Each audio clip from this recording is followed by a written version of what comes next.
এই ভিডিওটা ভবন মালিকদের জন্য। এই যে দেখেন, এটা একটা রান্নাঘর। রান্নাঘরের যে সানসাইডের স্ল্যাব, এই স্ল্যাবটা কিভাবে ঢালাই দিছে। যারা রাজমিস্ত্রি আছে তাদেরকে আপনারা এই জিনিসটা খেয়াল রাখতে বলবেন। এই যে এখান থেকে শুরু করে এই যে এই জিনিসটা দেখেন, এই মানে এই সানসাইডের তলাটা লেভেল না থাকার কারণে কোথাও গিয়ে টাইলস মিলে গেছে, কোথাও গিয়ে আবার এই যে কত বড় ফাঁকা দেখেন, এই যে দেখতে পাচ্ছেন। তো যারা ভবন মালিক আছেন তারা এই রান্নাঘর এবং বাথরুম এই দুইটা জায়গায় আপনারা সবসময় রাজমিস্ত্রিকে বারবার বলে দিবেন যে তাদের এই সানসাইডের তলাটা যাতে একদম লেভেল থাকে।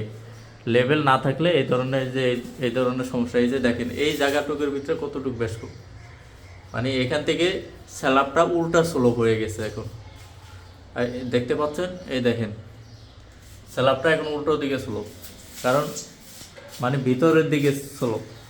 তো এই জিনিসগুলো আপনারা একটু যখন রাজমিস্ত্রিরা কাজ করবে তখন বুঝে নেওয়ার চেষ্টা করবেন। ধন্যবাদ।